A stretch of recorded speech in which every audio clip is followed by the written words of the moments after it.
Stevens here. Dave Self here. Wade Burtsville's here. William Stevens here. All right, there's a roll call. We will open our meeting with our invocation and our pledge of allegiance. Captain Kramer is going to give our invocation. Is it back here? Yeah, there it is. Just ask you to bow your heads with me. Father, we come before you today just in a desire to be humble and desire to bring this group of leaders together to make decisions that glorify you.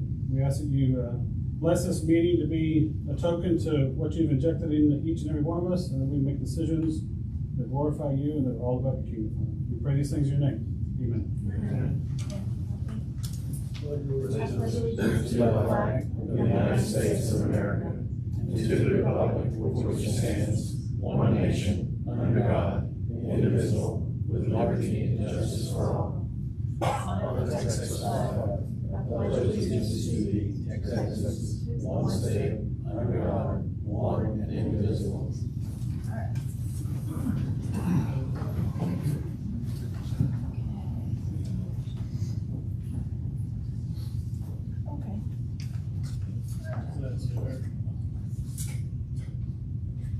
So we are going to start with our consent agenda.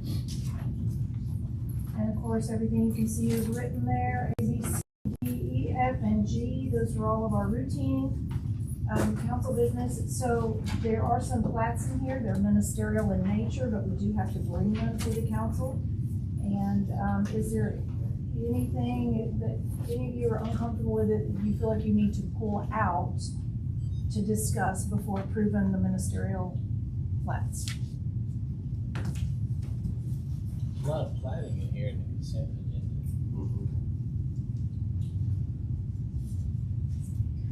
Eric asked me if we could put them in there, so I authorized that, because they are, again, they're ministerial, so. They all meet the subject, are all very ministerial. They meet the requirements. If something, once we get the warrants amended, we'll just be at staff level.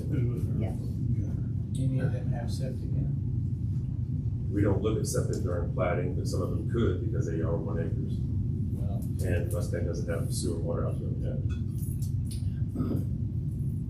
I would say that Gunter Square does not have a septic. The replat, the supplementary edition, they probably do. And then the best edition certainly does because they're in the county. yeah, so.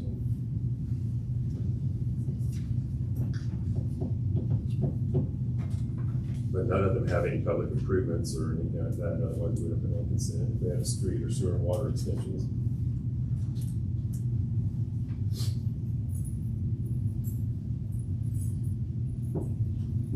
So we don't look at septic, but we're sending it up to the county to look at septic, right? We don't issue septic tank permits, but the county will call and ask us, or they'll check and see if they don't have the recorded plat, that the property is properly platted before they give them the septic permit or the OSSF, depending on the system that they use.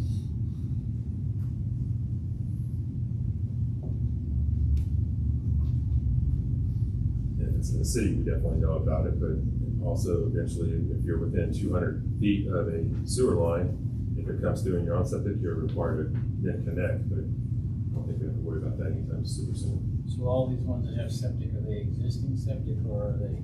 I would say they're existing because they're the replat. There's already residential structures on one of the lots. Well, I don't know how we can improve them if we don't even know if the septic works on a replat. You replat them, you divide that septic field in half, and now you got a problem. You gotta get the county to look at it and tell us where the septic fields are. Okay. Hey, that's a conversation you just had with Art, right, Commissioner Arthur? To some extent, the county because- receiving plats that are in the ETJ at Right. least.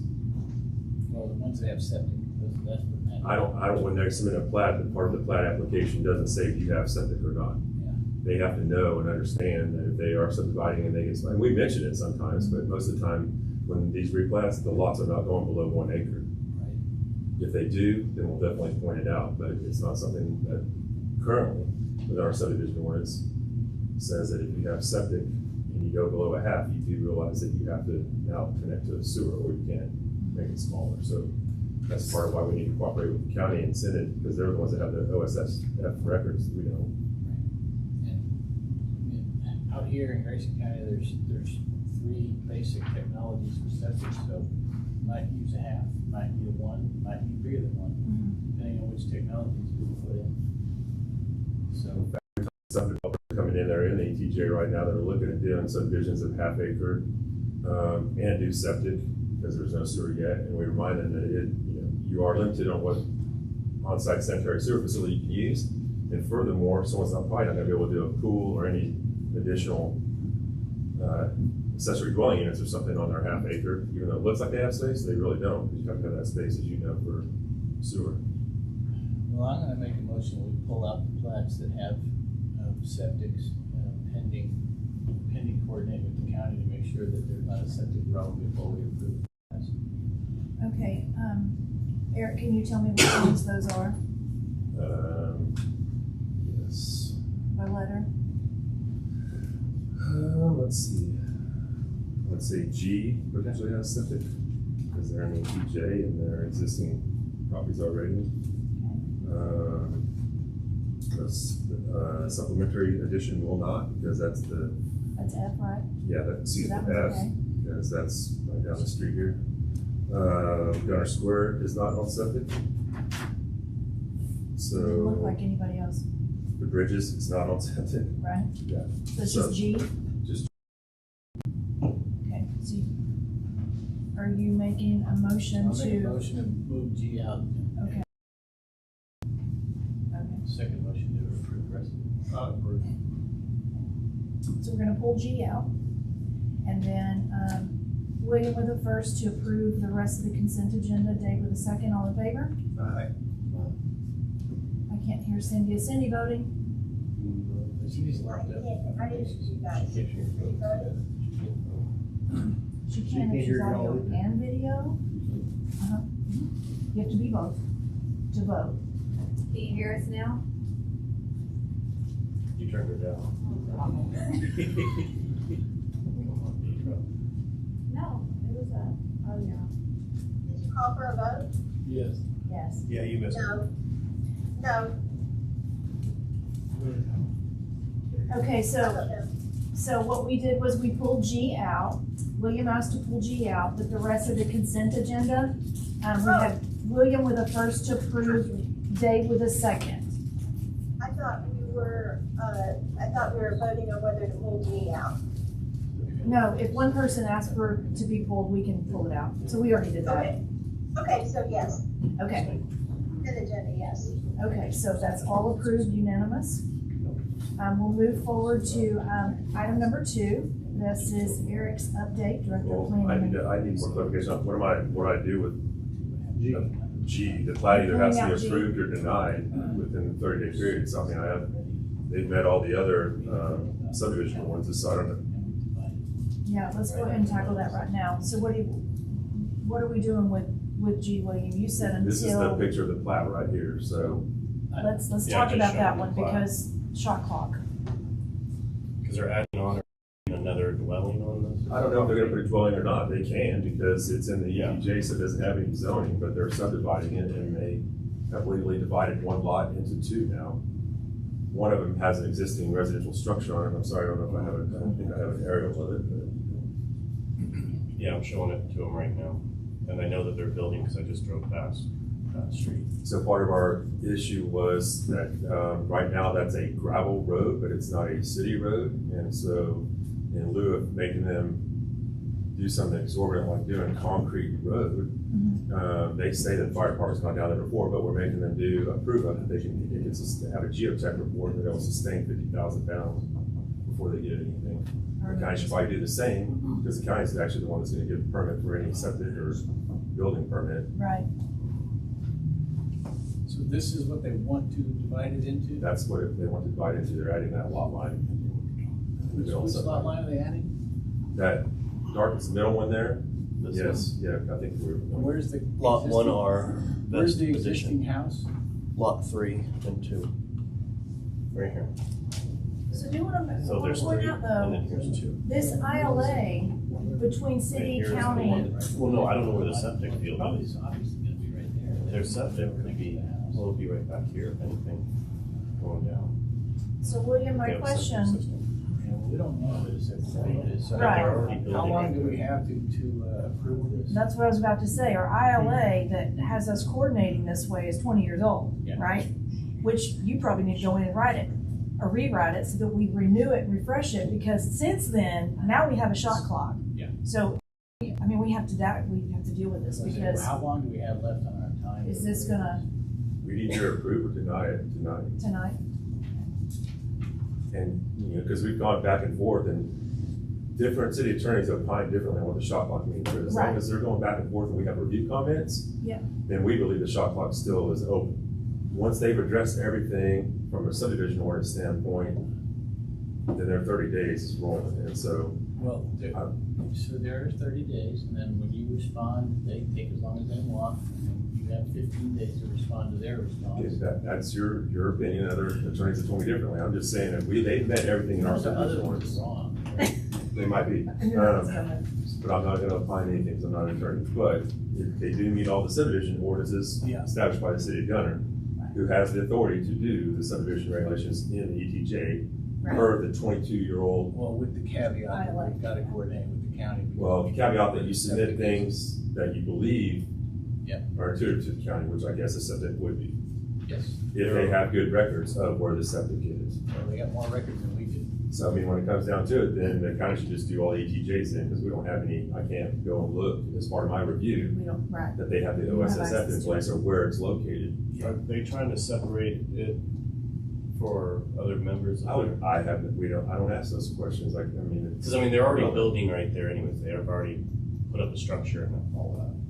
So, I mean, I yeah, there's already a because it's structure not up really there, relevant so- for what we have to look at. So Yeah, you can't within my ask those jurisdiction to kinda- tell them yeah, that, Yeah, I mean, and they're doing a they're building. already building and there's already a structure, and if we're talking about Right. a septic, there's no sewer back there, they're gonna have a septic tank. There's already a septic tank, I guarantee for that house. Again, since if they're building something, I can't red tag them or stop them because it's in the county. It's not in The our septic jurisdiction. for this building would probably be behind them somewhere right here, Lindsay out this field, and then this is just an open field. They've already started, they've already have a slab, they have walls up, they've dried in. As far as I can see from this, and this whole area, just letting you know, they're all kind of family-ish, family, friends, whatever, so they kind of have their own little area. So we definitely need to review that ILA. Yeah, We definitely need to Right, even because this is answer the gonna- question about whether we even need to be doing Right. ETJ anymore, because we can't go out there, we can't annex it. Exactly. So why do we even Yeah. have an interest in So I it? don't think we need to pull it off. Right. Just approve it. They said they've already started. They've already been doing stuff out and I mean, there. we talked about that too with Eric, making sure that, I've talked about this with Commissioner, Mar, that we will make sure that when we're doing these things and as far as development here, that we're communicating with the county back and forth. And I think so far, we've built those relationships and we've done that. So, I mean, Yeah, but the bigger question is whether we ought to even be doing the ETJs anymore. true. But that's for another meeting, I guess. So, Okay, so with G, what are we doing with G? I say keep it on and we'll just get it going through. Motion to approve? Wade makes a motion to approve, I'll second. Okay, so Wade with the first, William with the second, all in favor? Okay. That's unanimous. With Cindy, I heard you.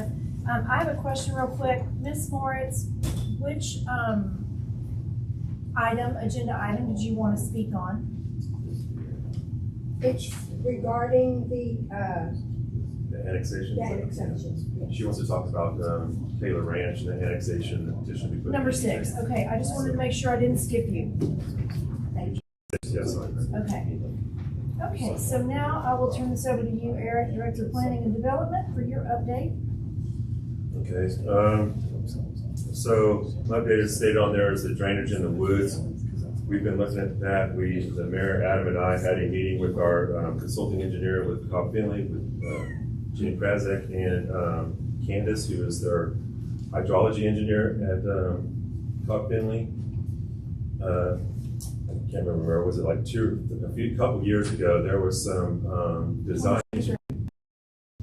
engineering done for one of those channels that's along the southern border of, can't remember all the names of the streets, but Broken Bow or something. So they started looking at that, and they did some design plans to get back. The key thing that we're looking at, trying to look at what we need to do is how do we get it back to the functionality of how it was originally designed? Because it has not been maintained by, we believe, the homeowners adequately, and now it's substandard, not working right. So we're going to have to go in and see, but we can't just randomly go in and clean out this ditch, not that ditch, and then affect someone else again, or put up a berm you probably shouldn't put up, because it's going to change the drainage and things like that. So it's like our city drainage master plan that we're kind of looking at it. So we've been talking to them. There is, there's obviously some costs associated with that. So we're talking with kind of in a broad spectrum, kind of a scope with Cobb Finley, since they've already started on it. There was funds spent creating those drawings, but they're not drawings that are to this point to where you can actually contract them out or bid them out. So I can't remember, the funding was somewhere around 49,000, and then 29 or 30,000 was spent, and then nothing ever really done. But we do have some plans, so we are a little way down the road on a portion of it. But it didn't look at all of it. Which we need to go back. Which we need to go back and do. And it might sound as simple as, well, why don't we just go in there and clean out the brush and under this and that, whatever, that definitely would help. But we also are going to look at the culverts on 289, because that's where it's all going. So we're trying to get a little text up to talk about that, and the other culverts, the north-south ones that we believe are in their right of way, that should be their responsibility too. And then clear on up through into there. So that's kind of on north to south. One of those culverts is basically eroded. Or under-scoured out. Yeah, it's about to just cave out if we get another rainstorm. So, I mean, you're all familiar with the recent happenings in there with one of the homeowners and such, because of drainage. So we're going to try to figure out how to alleviate that happening again as well. So we'll have to we're working forward on that to get that, because that was taken out, not part of, because of the cost and the scope of this city drainage system master plan that we're doing, that's focusing more on the downtown area. So end of the day, I mean, this is gonna cost us roughly $50,000 to finish the study, so they can tell us what to do. We have We have no idea what it'll cost to do it, because they haven't told us what we need to do yet, right? Right. So, be clear about this. The developer turned over the woods in good condition. And Jenny said, our engineers went back and looked, and it was at exactly how it was supposed to be. It's functioning as designed. It was functioning as designed. The homeowners are supposed to maintain that, and it's in the CC. It's kind of like you get your car, you take it back in, you never did your service. Take my Cadillac in, they're gonna go, where's your receipts? Show me what you did to maintain this car. And I'm complaining about it, and they're gonna go, no, you didn't do your part. So it's not my problem. They're not gonna do anything for me. It's kind of like that, except we're actually gonna do something for the woods. We are going to restore it back to where it was. It's gonna cost us. You're talking about the easement? We're talking about that easement. All the drainage ways, which All are of the drainage, and we're gonna drainage look at the easements. other side, because you're getting it now, because of, from behind the meadows, we're trying to figure out what's going on there. We're looking at that too.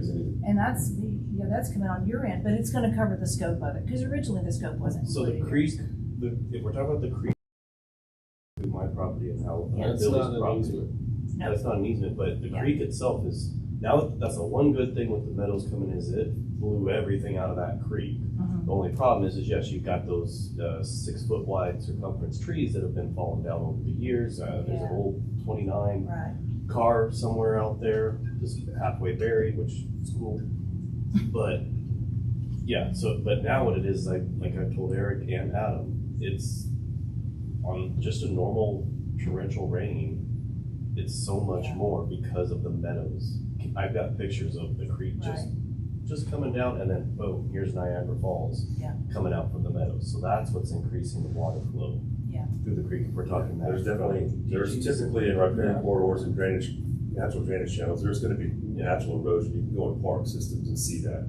where the development hasn't encroached on it, and there's still erosion, but to what extent does make a difference. But so that's where we're out in the woods. It's a challenging situation. It is like the American analogy that I have a car warranty, but I didn't do any maintenance on it, and I didn't put any oil in it, and my engine blew. Now I want you to cover it. Right. Yeah. Well, It's not gonna work but that way. it's also an overall, it's still part of the overall city drainage system that our residents live in. So We it's should have not been like it's watching out of order. So We should have been watching it and making sure that that was happening, and we That's why weren't. we're paying for the As a reset. city, we were not, and that's exactly why we're gonna have to pay to get it to So the once reset. we, We don't have to, but we will. once we get it back, back to its full function, we're gonna make sure Are we that the done? homeowners, everybody understands we are done. okay. We It will is have written regular again, maintenance. you are responsible for taking care of it. You can't be throwing rubbish in it, or it just needs to stay free and clear like it is. And there's gonna be some other, some minor work that we need to be done that conveys that there's some conveyance of water from the streets to the actual drainage easements that we need to see that are in easements, and if they're not, still ask the homeowner, hey, can we improve this a little bit more to help keep it off the street or these culverts? But Right. until we do the HEC-RAS or the modeling a little bit more, Yeah. we don't know where those hot spots are. We've kind of looked at it generally with the consultants real quickly, so we can kind of see, but those are just all elevational things, like obviously a low spot or whatever, but like on yours where the oxbows are coming around and stuff, why is that? So drainage is not an easy thing. No. It's challenging, and people, it's kind of out of sight, out of mind for a few months until it starts raining again or something.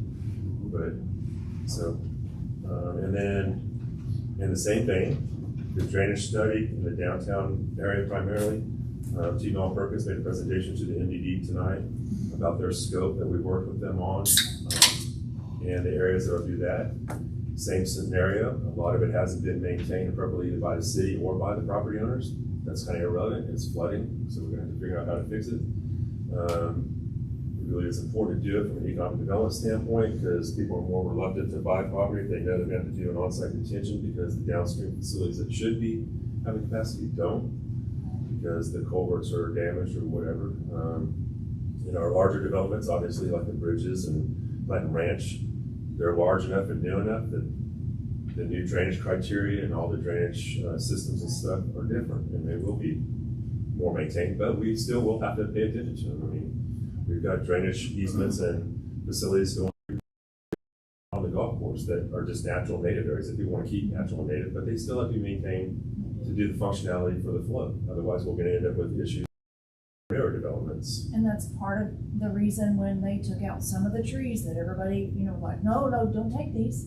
Well, some of them had to be, because that's part of the. It's part of the engineering of it all. It's the engineering to make everything drain right, so. And so, moving forward with that, hopefully get the contract, get TNP going on that. It'll be about a 7-month process once they get started on that to do the modeling and on-site evaluations. And a lot of the survey will be LiDAR, so we won't be having boots on the ground. There are certain things that we'll have to have boots on the ground, visual evaluation, measuring, and surveying done with that too. Yeah. Start addressing those issues. I think the end in mind for me is once we do all this, is that there's clear agnostic direction. Yeah. This is what you're responsible for. So I think This is what the city's responsible for. we get that. I think it'd be advantageous to have a, meeting with the HOA in your Yeah, community we have to coordinate. and make sure they partner. understand. It's not us again, it's them. It's Because partnership. many HOAs will, that's part of the landscaper's contract is to maintain those drainage areas, whether it's a detention pond or the creeks or something like that. So they need to have funds to be able, because it's better to do that because they are an easement, they aren't individual property owners, or all of it is in the woods. In some areas it does transition, but in the woods, if you do the HOA, everybody has permission to let the HOA management go in maybe every 6 months evaluate it or something. To make sure that it's clear people aren't dumping stuff in it, because it's difficult for us as from code services to go in there and say, hey, you can't be dumping all your grass clippings or all that brush in there like you have. And it's not just y'all, it's also the non-residential facility that's in front of y'all. They're gonna be looking at that too, that could be causing some issues. Yeah, Okay. cool. So let's move on to Mayor's report, streets. This is actually Adam's report. I'll update you a little bit on streets from what I have from him. He's at the city attorney's conference where Courtney is today as well. His wife's an attorney, so Adam's with her, and they are hopefully going to bring back lots of good stuff for us to know what's coming down the pipe, new things we can do. So on updates on the streets, I know that Adam's meeting with Precinct 3 staff on Monday, and that is to look at road repairs on Block, McConnell, and a couple of others. The engineer has met with the contractor, and change order is good. Agreed on the change order for the Woods driveway transitions. So we'll have that going Monday or Tuesday or so. We'll have that signed and have plans for letting everybody know when that's going to happen. Probably the second week of July is when that's going to be. If we approve it, right? We've already done that. We approved the increase. They in came cost. in. They came in with something that was a little bit different. Well, I thought it was item 10, or Item 10 is the increase, the 25% increase. Yeah. So yes, if you approve it. What else? I'm just looking through our notes for this week. We're about to have the trash RFP that's coming out. That was a project. Alan's been on that project. Who knew that it was that big a deal? We've never done it before, so we really had to go and do it right. And I think CWD is also wanting to put their name in the hat. We've got Republic, we've got Alfred, CWD, and there may even be others that want to come in and participate. So we're good through December, but between now and then we'll make our decisions based on who comes back and what they offer. Are all the trash services, do they do the same roller dumpsters for residential? Polycarts, yeah. Polycarts, They all do yes. that now. They all have polycarts. Because I had someone ask me that, I'm like, I don't know, I'll do it, but. Yeah, the old 90s recycling bins are a thing of the past. Well, sometimes they, yeah. But then we still do the 3 cubic yard metal dumpsters, front loaded stuff for commercial credit. Okay. And then Texas Ethics Commission, I think violation number 14th and final has been dismissed. That's all of them now. And I was actually invited to take action on my own to go back and submit some counter actions. And I absolutely plan to do that. So it's gonna be a real hard year for somebody else. Okay, so regular agenda. We are not doing the audit presentation tonight. We weren't quite ready, so that has been moved to July, so I'm pulling that off.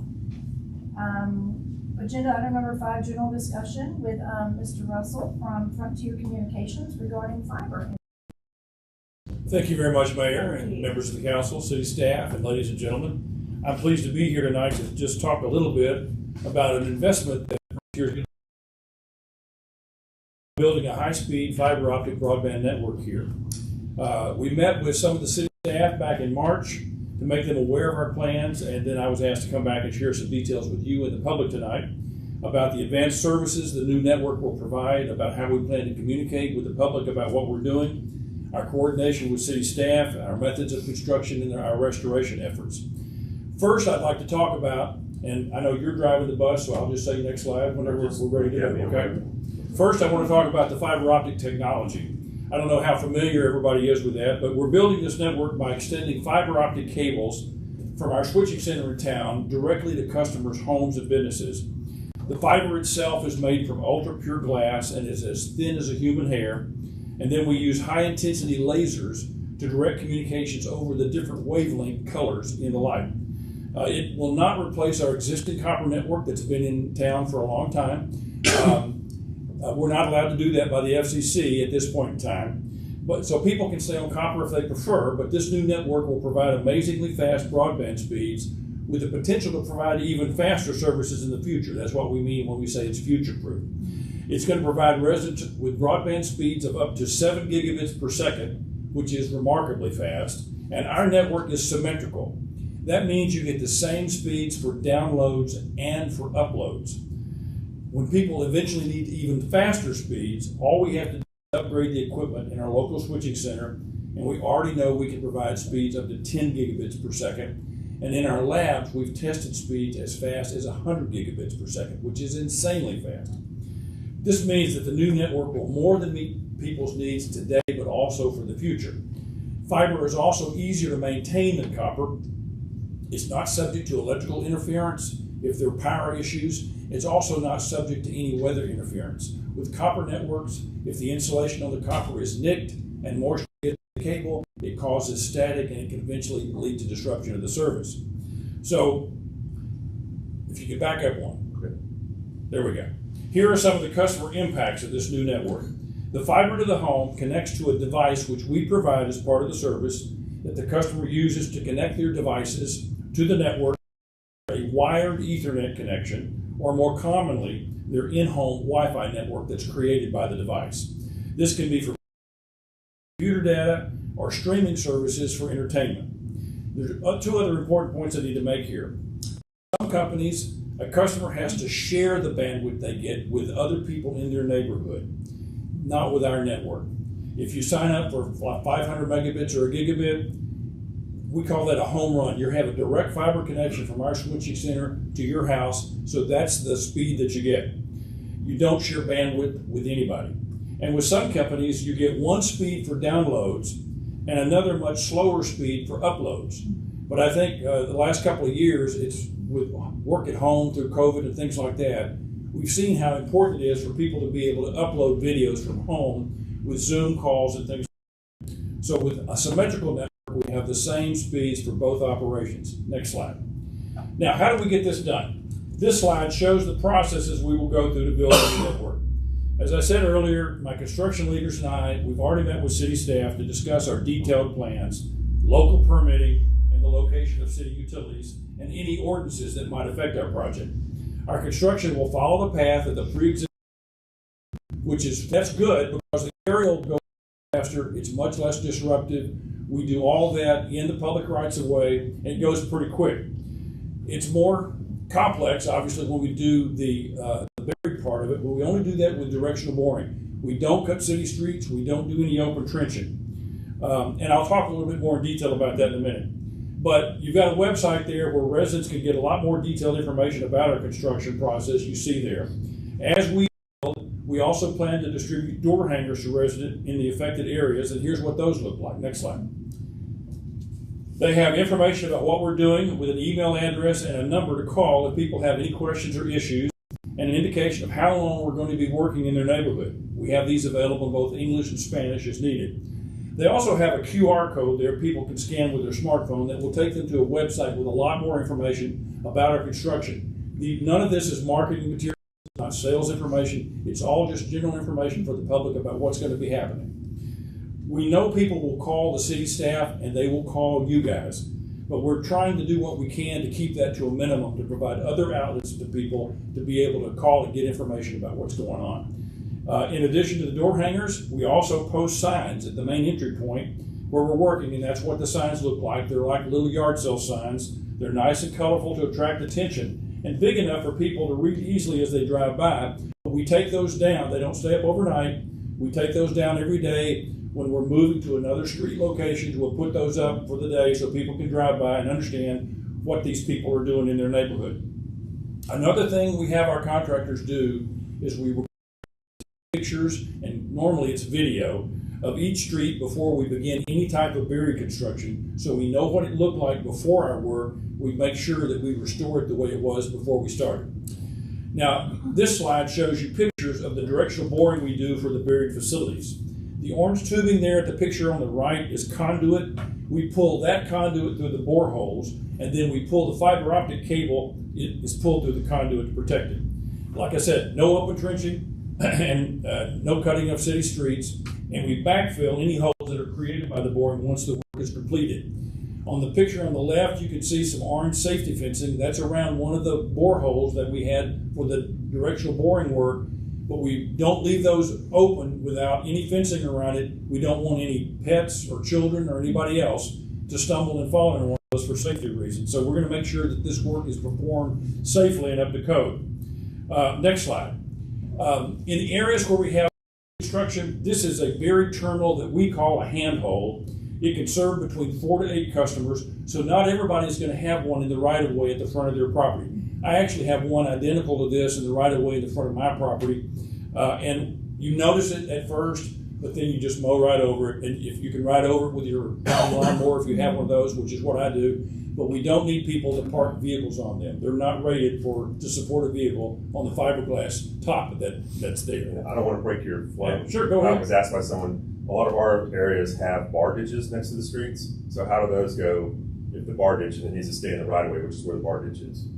Well, I also have a bar ditch in the front of my property. And so we work with the engineering to make sure that we put it in a place that will work so that it's Now, fiber works underwater, so getting the cable wet's not a problem, but the engineering will show that it's on the schematics, and we provide all of our schematics to city staff in advance so they can take a look at where we're putting our facilities on those schematics.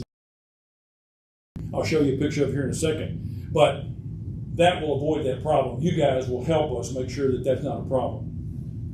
We told city staff when we met with them, if they see anything on those detailed drawings that they think might be an issue, let us know, because we can work around some of that as to how we actually install it. We have some flexibility there.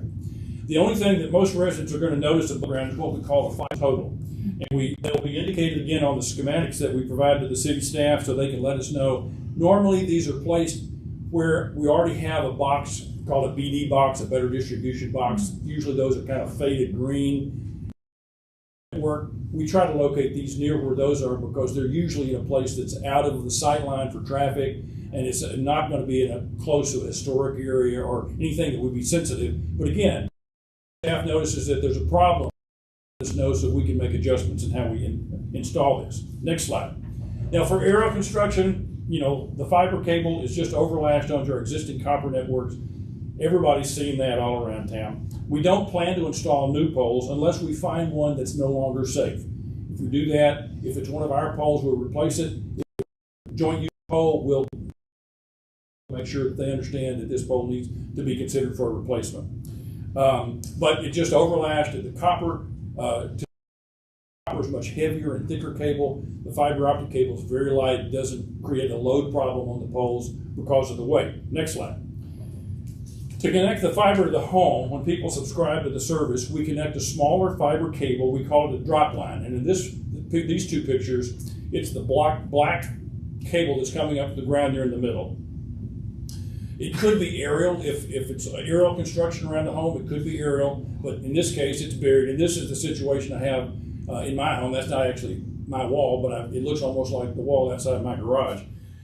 That's a gray box about 12 inches square. It's called an optic network terminal, and it connects to the device, a router device inside the home that, again, we provide as part of the service that would then connect other people's devices either through Ethernet or for the wireless connection through Wi-Fi.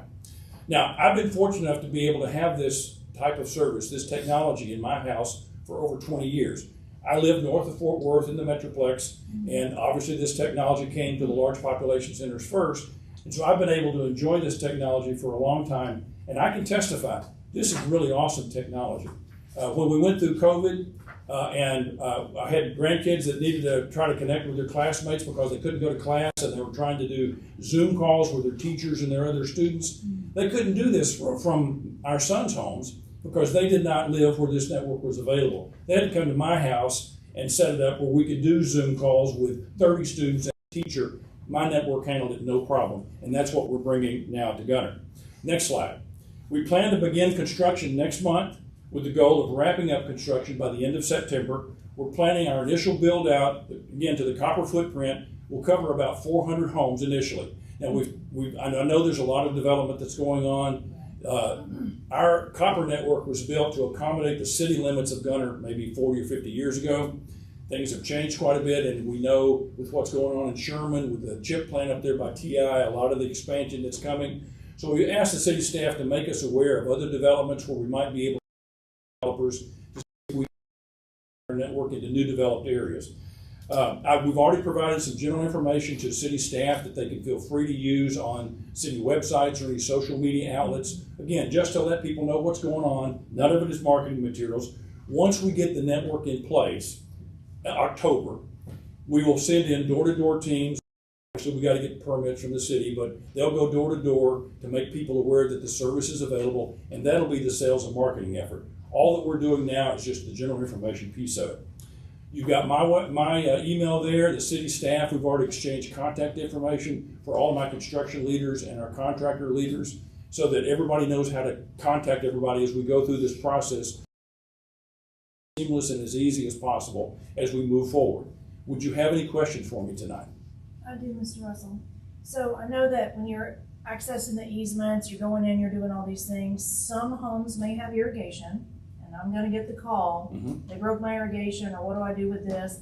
Can you leave us the information so that, like, we're a warranty department or something, so that if somebody does have an issue and they know that, you know, well, you did this and then maybe a sprinkler head, or so you nicked the irrigation or something, I mean, that way they've got somebody to call. We have provided that contact information. The statement of work we have with our contractor, they're liable for the first 2 years after this is installed. And normally that would cover irrigation or any type of water issues or, you know, turf or flower beds or things like that, because it's not pressurized. Well, if 4 years down the road, if that orange conduit is ours going through that septic line, we'll be responsible for that as well. Okay. The routers that are being provided, is it Wi-Fi 6, Wi-Fi 7, or is it just the standard Wi-Fi? I didn't use the speeds. It's actually a more advanced type of router. I'm not up to speed on exactly what generation this is, but it's not a standard router because the standard router cannot handle these gigabit speeds. But that's one reason we provide the device with the technology. And there's no physical expansion of the current switching station. Everything's going to stay inside the existing under facility that you have right now, right? That's correct. And as we only have to build this network once, again, as we have to go to faster speeds, we just make modifications inside our switching center.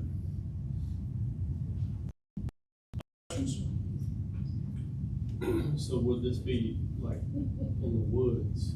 We have Suddenly, Yeah, Suddenlink or GC.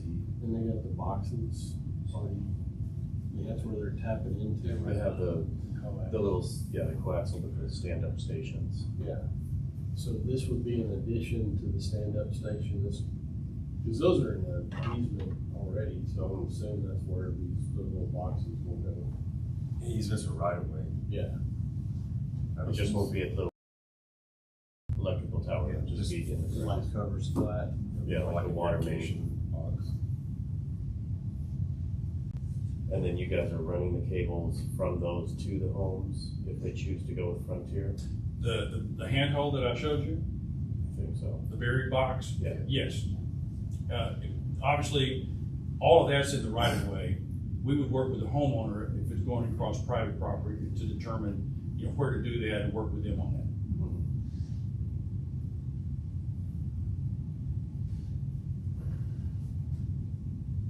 Questions? Thank you, Mr. Thank you Russell. very Thank you for explaining all that.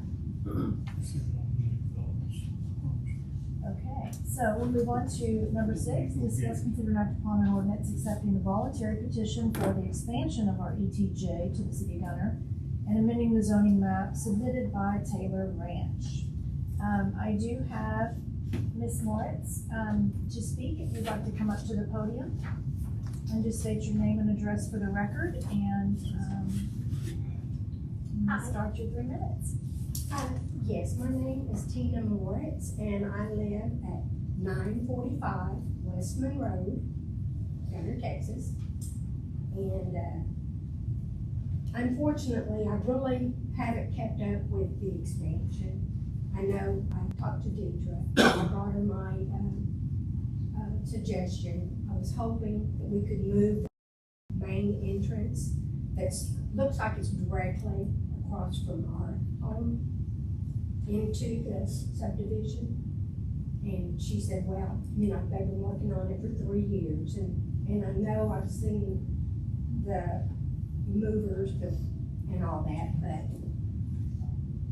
as far as the road, we just saw it like a week ago from the letter, we got the certified letter stating where 4 entrances would be. One looks like it's directly in front of our home, and then down the road, not too far from Martha's, and then around by cemetery. And I was hoping there was some way that we could just move that main entrance even maybe 200 feet, so that all those cars aren't coming headlights at night in front of our home and the traffic.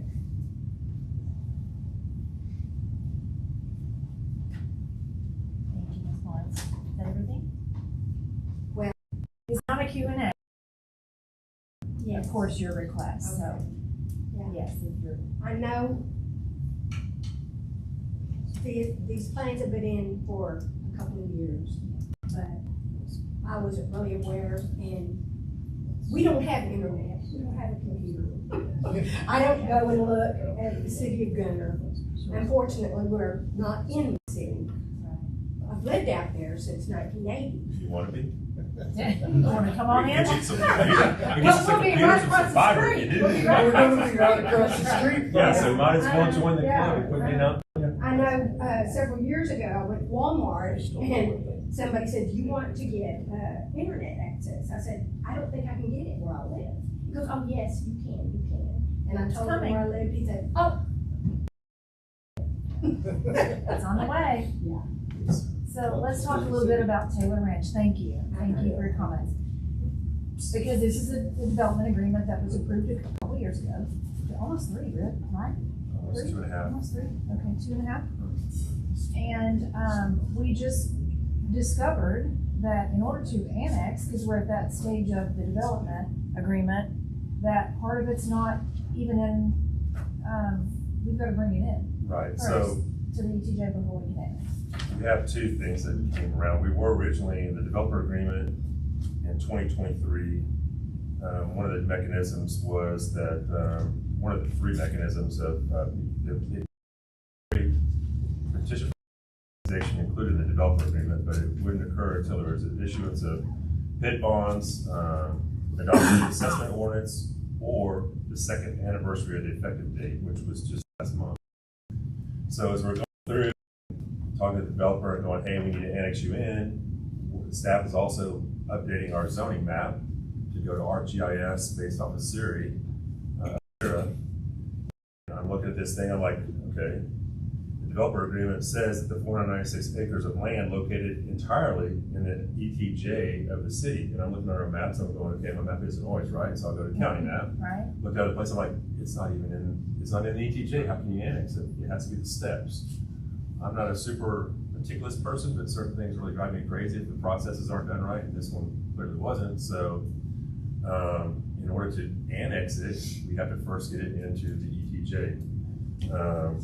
So that's your first item of action. Is this the little bubble that we have on the ETJ map back to back? Like a little bubble right below. Well, it looks just like this, basically. Well, it might be. think it's It on. might be on the blue shaded map. It might be. Yeah. Might There's like be a on that bubble. one. But you can see and- some of the Yeah. green that I kind of highlighted map aerial is Taylor Ranch, or AKA Palmer Lake, or whatever you want to. Isn't that the reservoir? It is a model conservation lake. But so, just in context, this is the exhibit of the most recent amendment to the developer agreement that we did when we just did Platinum. We get the 10-acre Right. tract Yeah. for the police and fire. So yes, it has been done for 2 or 3 years. There's also on the right, is the preliminary plat's already been done. Was done before I got here, but one of the things with the preliminary plats and the development overall is what I don't show on here is the 121 outer loop route that was shown, but it was never really addressed during the preliminary plat, so it's still kind of out there. We're still kind of telling the developer, hey, you gotta get with TxDOT, because they're telling me it still needs to go through where they're showing it, not shoved north. We'll support it if you can get it to go up north, but it's a TxDOT thing. So as far as moving any entrances at this point, they have vesting plat Right. where those entrances are and the street and lot layouts. Because the preliminary plat followed what the concept plan established in the developer agreement a few years ago. So I'm taking a guess that that little light roof area is your guys' That's house? my shop. Your shop? Okay. Yeah, the driveway is gonna look directly at our front door, Okay. and we're 70 feet off the road. So is there potential that as they go through To go the other the way. final platting, that it could shift maybe? It's possible, but that would be up to the developer, so Yeah, I I've don't written have the any information authority. down. We totally We'll understand. ask. Are we We'll still gonna ask. be able to have the developer come and be in front of us to make some potential last minute changes or suggestions? Yeah, it's already for what? This, you know, instead of having They just, have their three vested, homes. they have their vested rights Yeah. already on the developer, Yeah. for one Right, thing. this is already And the approved, preliminary plat further, But- that's it, but. working with them all the time. that's what I'm It's like- saying. Certainly. You know, instead of having just 3 homes sitting down here, maybe they could have, knock it up a little bit I'll more. talk to them, definitely, Yeah. we're working with them on all the Definitely projects. Sounds like they're losing a house if we say, hey, can you just move the Can you- entrance? right. That's true, they're gonna be losing more houses because of the outer loop. Because of the Yeah. outer loop. So, yeah, because we're, you know, this is directly northeast, you know, from Platinum Ranch and, Yeah. That's the other thing, Across is if we can talk to them, just maybe even suggest to move it up to where then they don't get extra traffic, because then trying to get out of the neighborhood while other traffic's coming up from Platinum Ranch. well, I haven't looked at their TIA, but it showed that most of the entrances that they put work, but I'll talk to them for sure. Yeah, We'll talk to them just see again. if we can I have suggest no it. problem negotiating again or talking to them about it, but We'll ask. normally on a situation like this, like it's probably better advisable not to put out a, concept plan, but since it's been preliminary platted already, if it's annexation ETJ, it should just be the area just blank slate. But Yeah. since we're this far along in this one, it didn't hurt. So that's that's just the 2 items that we needed to just kind of clean up so that we can actually annex it in. But we gotta get it in the ETJ, so that's the first item. Number 6 is whether or not we will, act upon the ordinance to approve pulling them into our ETJ.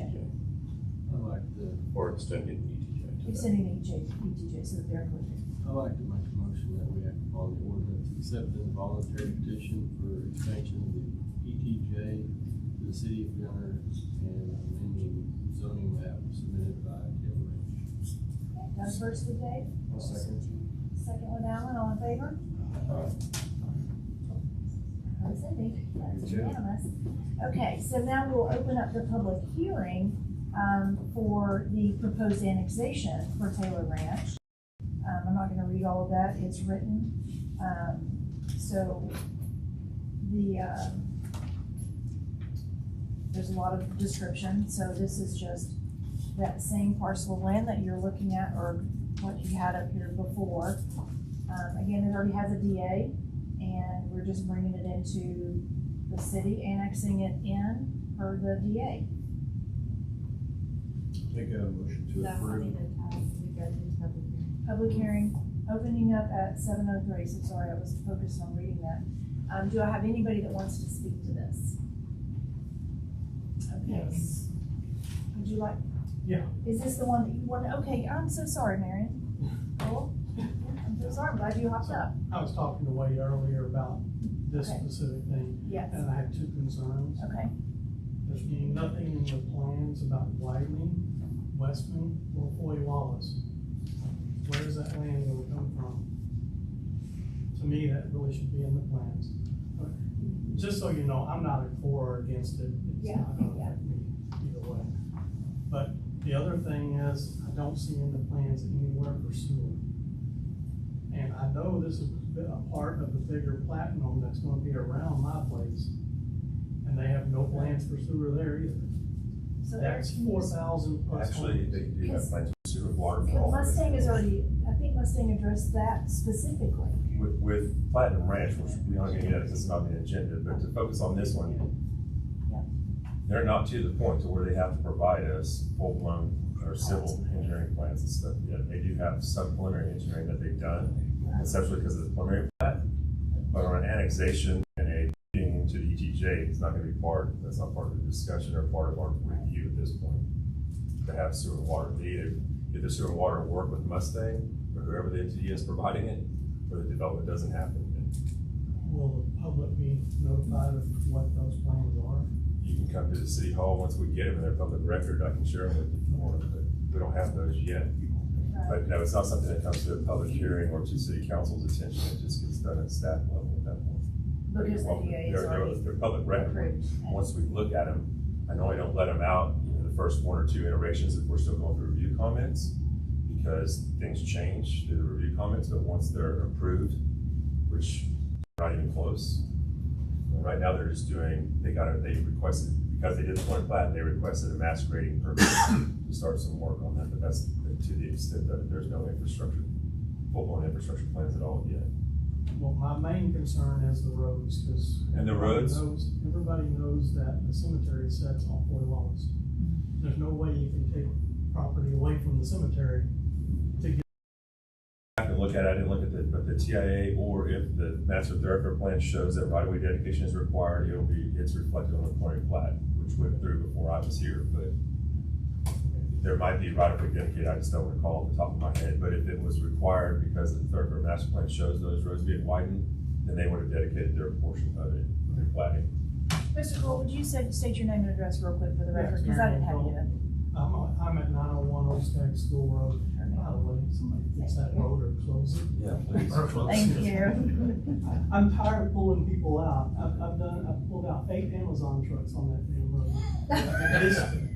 So you get free deliveries at this point then. Who lives here doing all that ordering? Last one I had. That's why Julie slowed down. I wish we could just tear them out and put in road and gravel so we could just grade them every other day as opposed to asphalt. Whatever signs on it.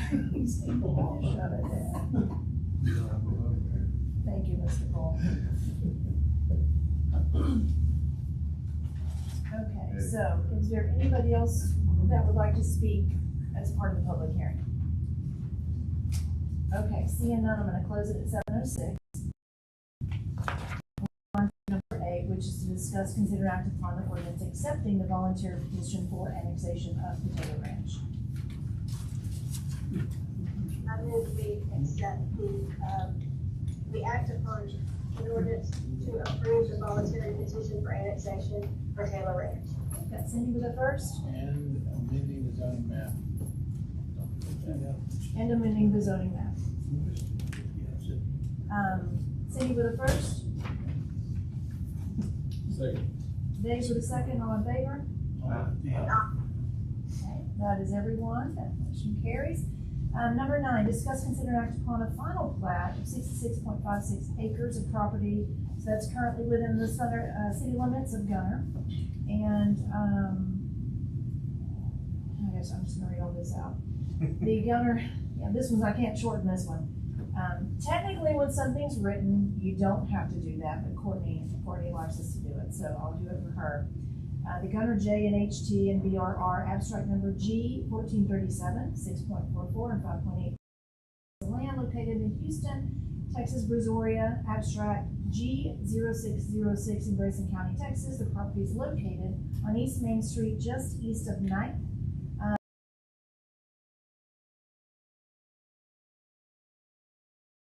The preserve. And the reason we didn't put this one on consent agenda is because it is a fairly significant plat, and it's located right there. This is simply the final plat. You've seen the preliminary plat previously. Before that, you saw the developer. So Right. here's a copy of the plat.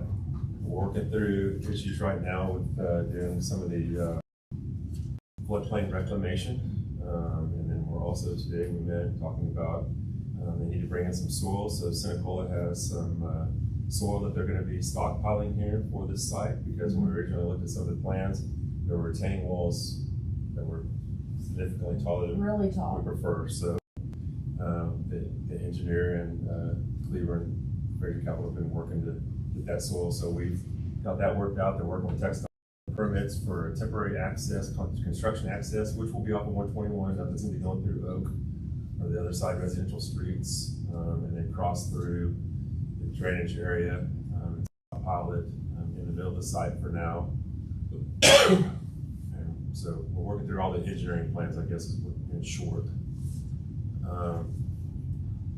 But it meets all the other, standards. Just that right now, we're working through the drainage studies, still some issues on that, to be resolved before they get So complete would this approval. be a conditional approval It doesn't based need to on be a condition of engineering? it, I'm just letting you know, they're gonna take care of it before we record the plat. They're also, Okay, recognized when we started looking at some of the engineering plans I was looking at, when I realized that some of the walls and some of the drainage were not reflective of easements that we need for the walls, because retaining walls need to be part of the HOA and therefore being an easement, so there's access to them later on. right. So there's all those little nuances that sometimes some people without good development experience might not think about now that we're trying to, and from experience from what we've seen in Gunter, we're trying to take care of those as best we can now. But other than that, I mean, and no, they don't have septic, they'll have sewer and water. As you'll recall, this was a bid to help pay for the sewer and water extension off-site. They just have to do. As part of that, next month, I'll be bringing an easement forward to you for force mains on across 121 from the bridges where the treatment plant is. There's evidently a force main that he's going to be extending to that went through the city property that was done but never had an easement put in place, or the Encore power lines that are there, or the street or the driveway. Unfortunately, when I first saw the easement, I was like, why are you going 400 feet into our property? Why don't you put it on the property line? And then come to find out the force main is already there. It was done at some other time and not put on the property line like I feel like it should have been, so we have an easement on the and so they're looking to start construction. I mean, Cleveland and his team's here to answer any of your questions if you want to ask anything about that. No, but it's a big development, so we'll go around in the neighboring areas and let them know when construction starts in a couple of weeks with the grading permit and stuff, so people know what's going on. I still don't like it. I know you don't, but once you see it, and the park playground for you, that's ADA accessible, you're gonna love it. The entrances are too close and the lots are too small, and I'm never gonna like it. Okay, we've approved it. It's not Sunset Ranch. They have the 46 That's line. true. But we don't control Sunset Ranch. I'd like to make a motion that we approve number 9. I'm not gonna read all that. So I'm gonna- Dave with a first to approve the plat, I'll second. Wade with a second, all in favor? Aye. 4-1, that motion carries. Okay, so number 10, discuss, consider, and act upon authorizing 25% increase. This is the award for the Woods driveway transition improvements. Which is definitely needed. 98,000 to 123. There was a lot of creativity that went into that. I know the engineers worked very hard on it. We didn't think we were going to be able to come back and get it that close, but we did. Do we have any? I was about to pull it out of the budget Yeah. because I thought it was going to be too expensive. And again, it's cosmetic, but Do we have, here we are. what is this actually gonna do? Like, what is it? Because not every driveway It's not all of them. needs that. I mean, if it's up to Right. me, I'd rather spend this money on drainage. Yeah. I put, gravel in front of my driveway anyways. I think most people do, and there's been some cold patching done. There has been some done, yes. And, Patching doesn't work on the edges. Right. It falls under road repair. well, it doesn't, Alan, but part of the drainage problem we have and the issue that's causing this is from water running down the street, like in front of Billy's house. Yeah. Sure. I mean, 25 grand is better spent on road repairs. Well, it's not just And drainage, drainage, I mean. it's not just 25. 123. Then you also have the situation of you're going from asphalt roads To to concrete. concrete driveways, which are gonna have these issues. It's not like It's that. never gonna go away. No, it's not a one and done. Yeah. No. I'm with you. I'd rather spend this money towards something else. I hate to say it, anyone else that's in the woods. Yeah, and I Well, mean, the two of you are woods. everybody so- knows where I live in the woods. If you're mad, come talk to me. I'd rather, I think we got more people mad over the drainage stuff, and I'd rather see us spend, if we're gonna spend money on fixing some stuff, that's where I think our money is best spent. Channel the water, you can keep the road. Yeah. Well, this would help extend because we do have to expand the previous study that we did. That's what we talked to Jenny and Candace about. He was Yeah. doing all of the woods and looking at drainage overall. We need another 50 grand. We needed our 200 grand, but yeah, we can start somewhere. I mean, if we got that kind of looming, I would rather kick this can down the road. Because there's phase 2 of the T-Mel Perkins study that we were gonna have to talk about too. I mean, I'd rather honestly just be like, let's get a bunch of us together and buy, $1,000 worth of screening, dump it right there in the, I don't hear that. I don't think Eric did either, right? People come pick it up and go put it in front of their driveway. Yeah, we were both, I didn't hear any of that. No, this is to repair So- a problem that was caused by the company that If went you in and wanna, did this. do you wanna come up and speak? Sure. We can do that on the agenda item, but I have to have you at the podium. Sure. Name and address for the record. My name is Carl Linderman. I'm at 109 Broken Bow Drive here in Gunter. So what you guys are talking about is something that is to repair a problem that was created by the people that came in to repair the street in the first place. They did not come in and put the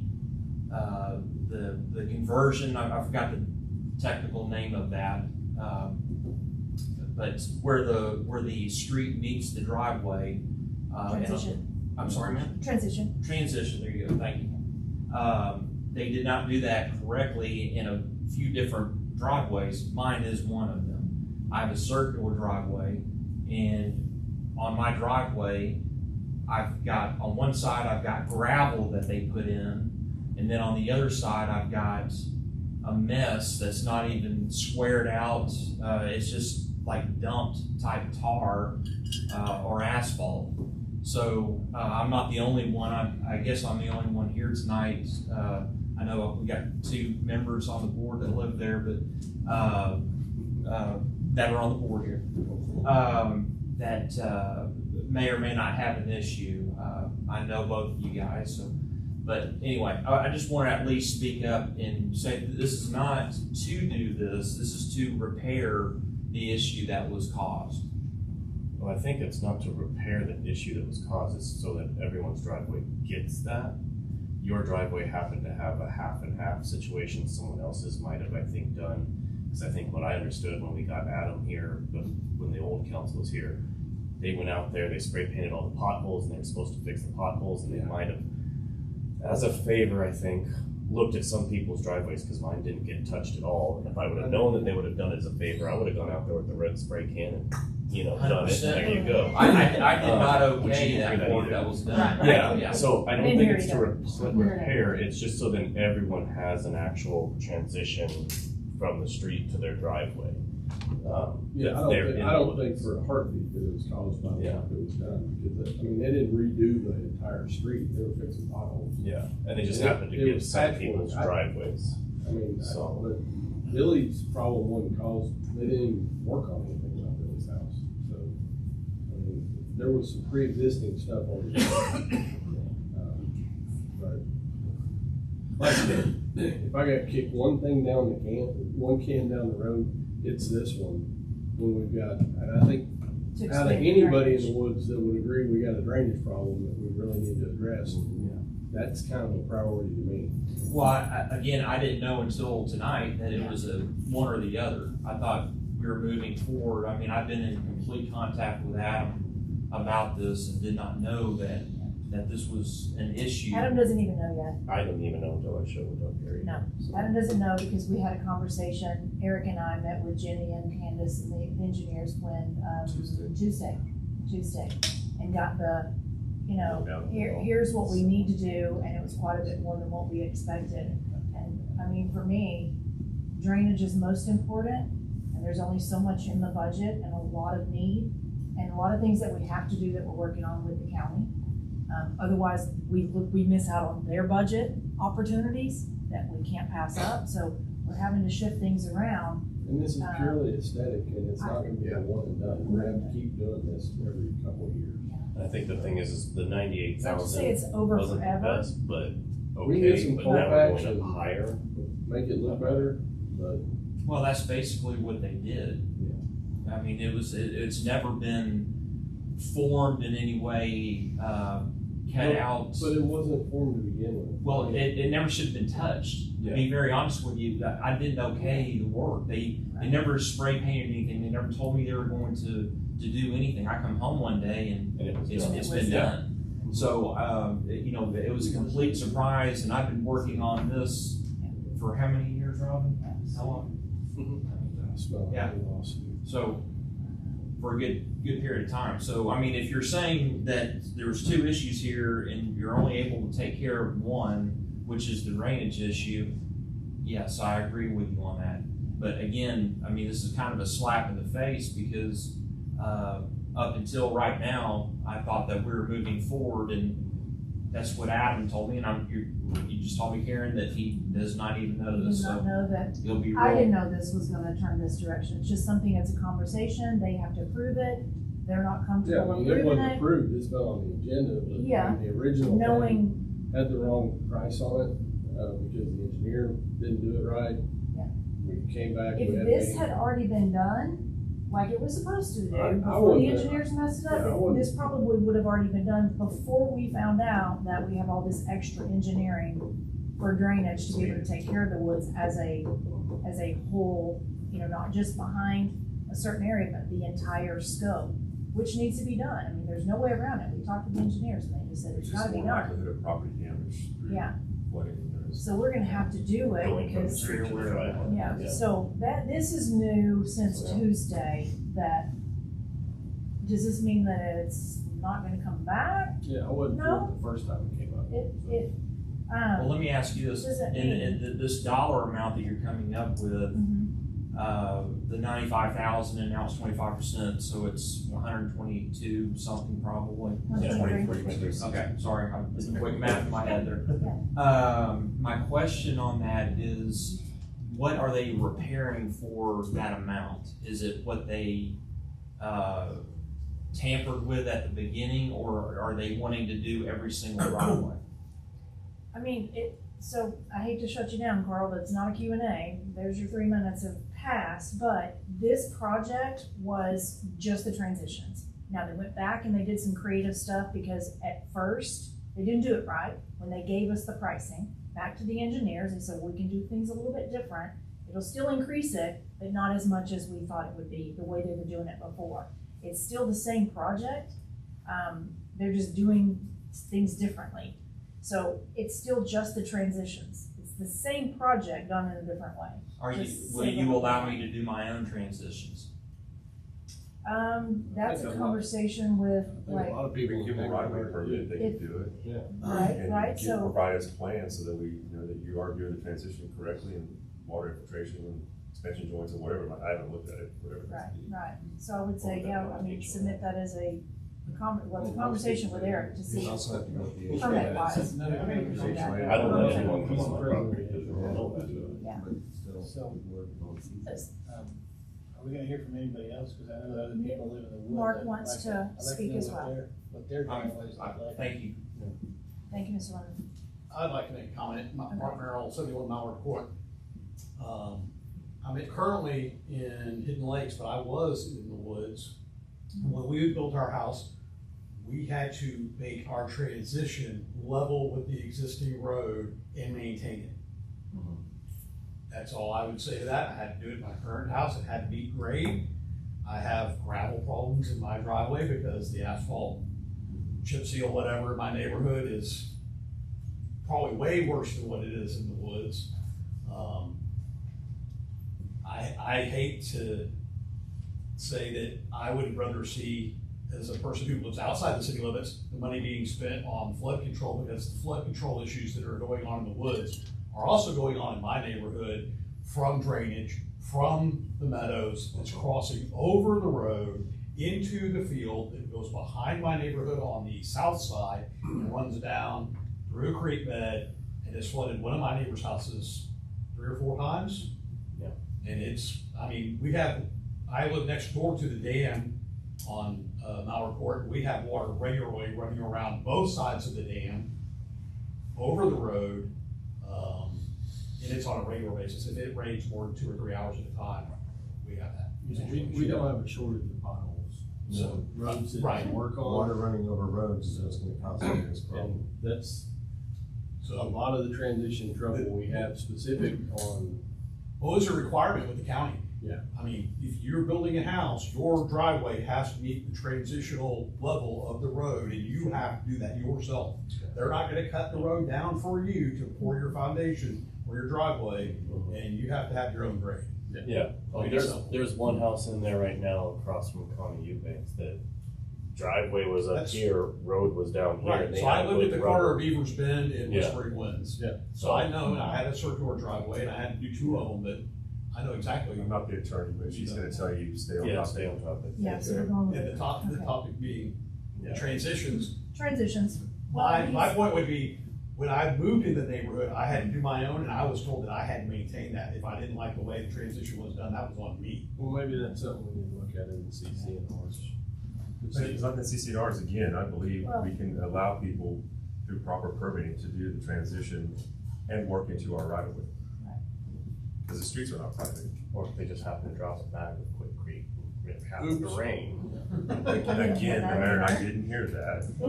Oh, I didn't say anything. I couldn't read your lips because your mustache was Yeah. covering it up. Yeah, I mumble a lot. Okay, Don, you live in the woods, you wanna tell us what your driveway looks like? if you hop up to the podium and state your name and address for the I record. didn't want to. Don Anderson, 102 Falls Creek Lane, Gunter, Woods, up there. The transitions deteriorated a long time ago. You know, we've had the chip and seal in the roads, and they just go right down the middle and do that, and it's just like, and then you start ending up with a bump, it's made the situation worse. If we're going to be responsible for doing that for ourselves, I would request that if somebody in the city can tell us what kind of material we need, is it available where it can be brought out there, and then we take the responsibility for tamping it down and all that, you know, I'd appreciate that.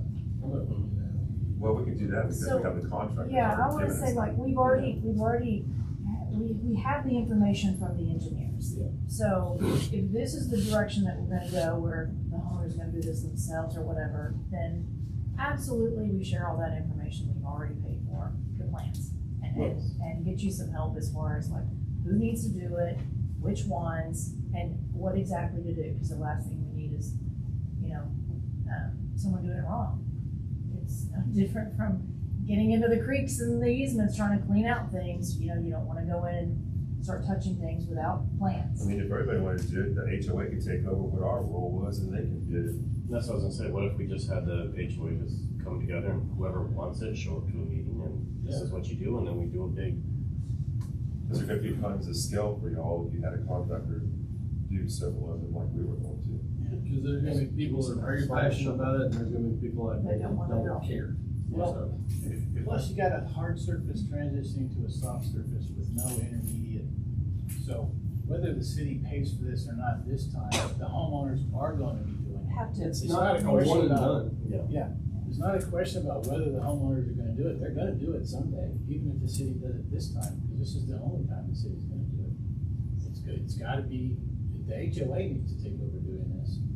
Informed. So if we vote no, we're not gonna do this, we're gonna stop the project of doing the driveways, at least we're not leaving it unused, because the money we did spend on Yeah. getting the engineer out, we found out the information Yeah. that you would have to give to the residents, right? Yeah. So there's Right, somewhat of a right. silver We have lining the plans. to us, and Plans. we didn't know how much this would cost unless we hired someone to come out there and look. Comes out to be a little bit more than what we wanna spend for driveway transitions. It's aesthetic. Yes. If I could ask just one question? Yes. On the drainage part, on the large open areas, say for example where the event center is, if they wanted to contact the Ameritech and buy the brick culverts and extend it out towards 289, is that something that's a possibility?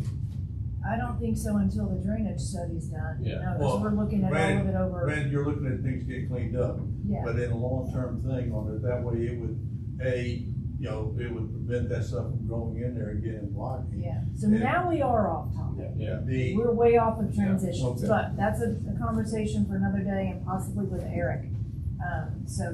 Right now, we're talking about transitions, and if we don't do it right now, it doesn't mean it's gone forever, that we won't reconsider it at some point.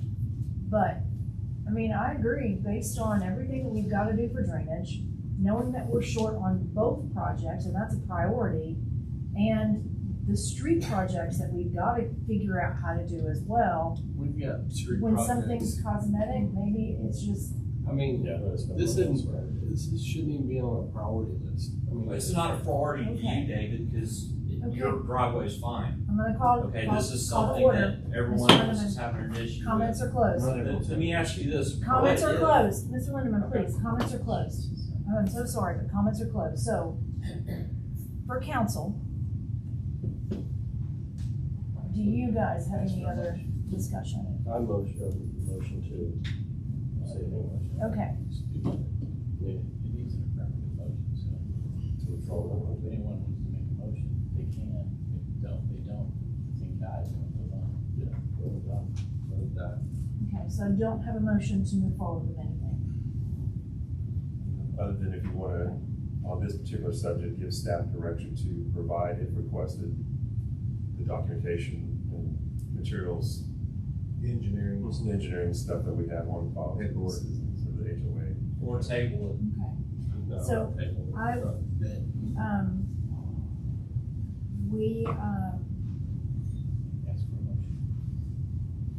I mean, we don't need You're not permission to give authorizing out it, so you the, I mean, That's fine. to give out the engineering, It's just under request. Just yeah, direct just send a that. request, yeah. Whatever. So I'll authorize that. If Yeah. anybody needs the plans, we will authorize to release those. So I'm not doing anything then with number 11. Number 10. I mean, number 10, sorry, number 10. Okay, so no action on number 10. Then, discuss, consider, and act upon an ordinance for a proposed speed zone plan from the Texas Department of Transportation. So, this is number 11.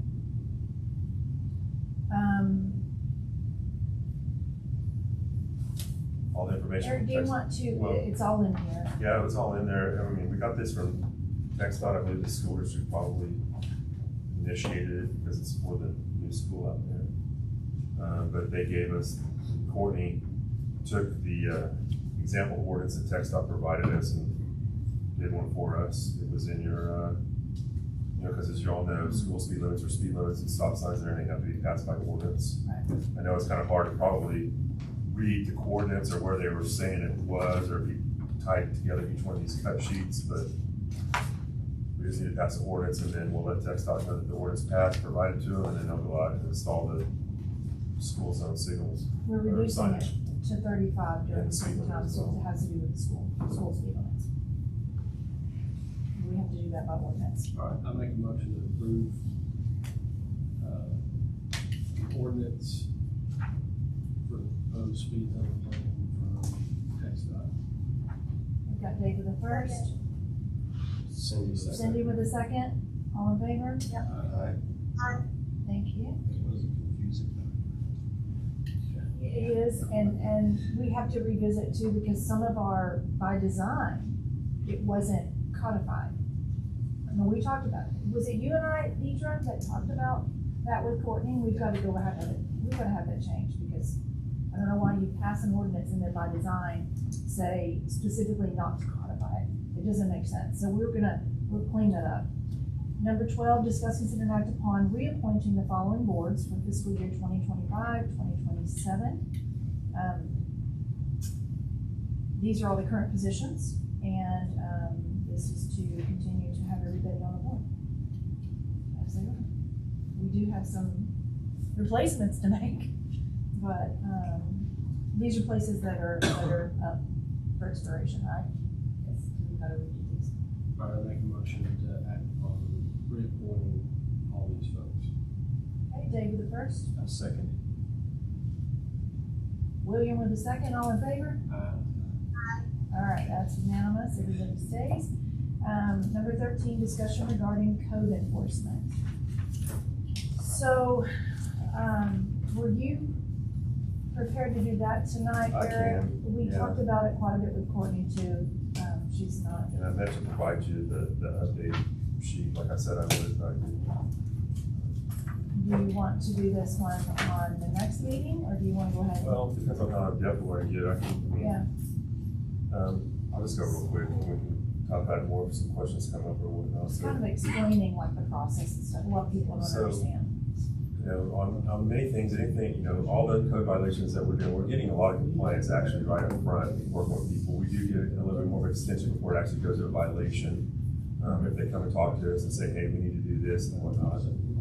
For example, anything from tall grass and weeds, someone can't mow, and the code service officer tells us, yeah, it is pretty wet. We'll give them a couple more days before we take that next process, because then they mow it the day after you've done the citation part of it, then that's just more good work for us, really. But if someone isn't responsive or whatnot, then we do continue to move forward. And just like the Burt House, there is a process for every one of these, either tall grass and weeds, either signage, motor vehicles parked on grass, boats, things like that. Plus, we have to kind of give it some thought on, you know, being consistent with not only applying our ordinances, but sometimes the ordinance isn't super clear on what an alternative might be for someone to resolve the code violation. It's not as easy as just a bunch of garbage and rubbish and stuff sitting around someone's rental house, and then not knowing about it. Well, they get notice and they know about it and say, well, it's still your property, so you have to have your tenants take care of it. It's just the way it is. So we're going on several things, clear down to, you know, maybe something like Christmas lights are still up. We have a few of those. We're working with some of our commercial developers whose landscaping has long since died and is in a place like where the Ship It More and our new restaurant is. They're missing almost all of the landscaping. And I talked with the developers a couple months ago when they were looking at their vacant tract to the north, and mentioned it to them, and they never really acted on it. So we went ahead and did a notice of violation to them and sent them the approved landscape plan. And they're talking to me today, and so it's going to be planted the next couple of weeks. We're going to get trees and landscaping put back in there. So we have a lot of things like that. We have over, gosh, I can't really number them all, but we have things that are in warning stage. We have a couple complaints, anonymous complaints that we have to address. And then we have a list of actual that have gone to citations. One of you know full well about the one that went to ZBA.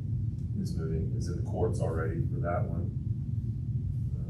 They've called us and want to actually move it somewhere else on the property and use it as a storage building. So it's all the kind of things that, so we really, you know, we appreciate our code services guys. We still have some debate that we're trying to clarify on if there's a code violation, can they go on adjacent property and observe it if they're not given permission to go on the actual property. The folks that we hired have a little bit of a different interpretation than what we and our city attorney have, so again. Who? Oh, the code enforcement? Yeah, the code enforcement guys. But so far it hasn't been too, you know, treacherous. It is, you know, it is code stuff, so some people just didn't recognize that there was an issue, and some people did. Unless you bug them about it, they don't care. So I have two points to make, because I hear this, you know, sitting back in the office and hear Donna talking to them, and then hear the discussions about, can we do this, can we do that, and somebody's mad, and somebody else has been doing this for 15 years. Look, because you've been violating a code for 15 years does not mean you're grandfathered in. You don't get to keep doing it. But at the end of the day, I realize this is new, and we are enforcing things, and people are a little bit upset because they have been doing things for a long, long time. I get it. We're not trying to harass you. We're trying to be flexible, because at the end of the day, compliance is what we're after. We want compliance. We're not trying to be jerks, but it's the code. We got to start consistency. So come in and work with us. If you have, there's a reason that you can't get something done besides, I've been doing it for 15 years and I'm going to keep doing it, because that will land you in front of Judge Radlock. And I don't think that he's going to be okay with that. So, you know, just work with us. It's work with us. We'll be flexible, but we need compliance. We've got to start cleaning things up. I mean, it's our job. So. And I think one of you at one of our previous discussions on code mentioned, or can't remember how it came up, we were talking about the tire mark and sign, window signage. So we're in discussions and explaining to them, they're not pushing back on it, they just didn't understand. They didn't know, yeah, didn't realize it, nobody had ever asked. We're asking now, we're pointing it out and talking about it. It's not necessarily the funnest part of our day, but sometimes it's rewarding when someone comes in and works with you and we feel like we get the beautification or get the code violation taken care of. It's kind of rewarding, but it's kind of, can be pretty not fun sometimes. People aren't happy with it. Yeah, I mean, we don't make money doing these tickets and citations and things like that. It actually requires overhead. It requires more work from our staff. What we want is compliance.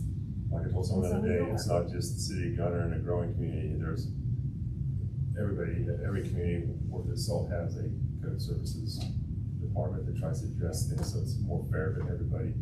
And we don't have issues with neighbors complaining on someone else and not looking in the mirror at what they're doing necessarily. So you can't have a high density area without codes. Right. Otherwise you end up short. Okay, so, council business executive session. I don't have any new news on BNSF, and we last spoke, and, we're drafting the changes. And now with Courtney not being here tonight, she said if you guys do have questions, we can go into executive, call her for consultation if we have questions still. But to my knowledge, nothing has changed. Now, It's just a matter of them, their attorney is saying, okay, and rewriting the DA to a couple things in the DA, as far as I know. Site plan's done. I did see, an email from Suvi. Did you Recently? answer that? Yeah. Hold on a minute. Look, I must have missed I it. wanna make sure because it may be something He that. usually always comes to me though, but I don't recall seeing one today or this week. It was, I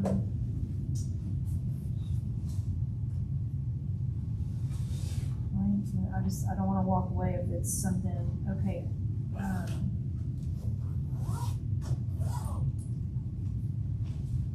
On the 25th.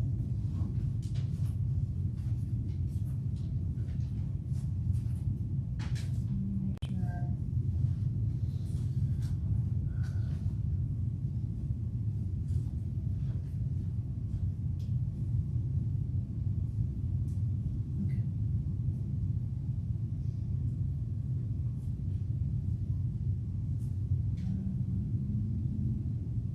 Courtney asked you a question on Friday. Do you have access to that, Eric?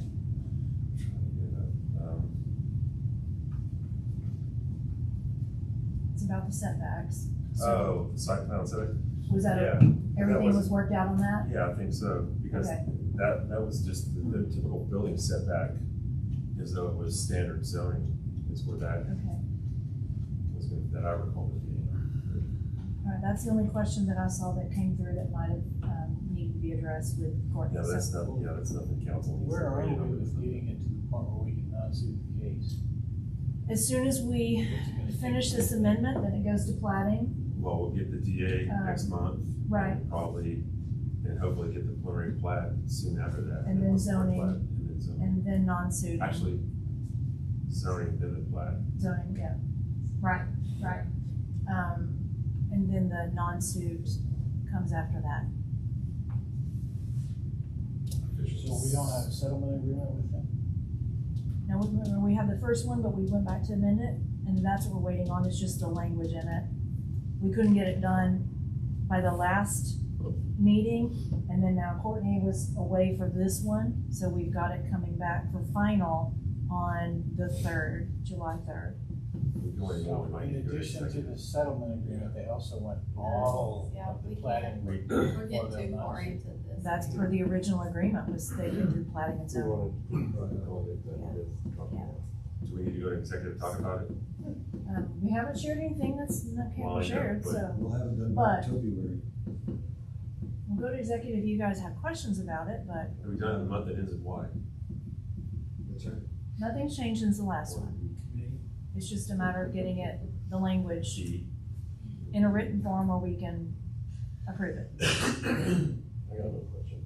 We would be doing it tonight, except Courtney's not here, so. I got nothing. Okay. All right, so we will not be going to executive session, and that means we won't be taking action on executive session.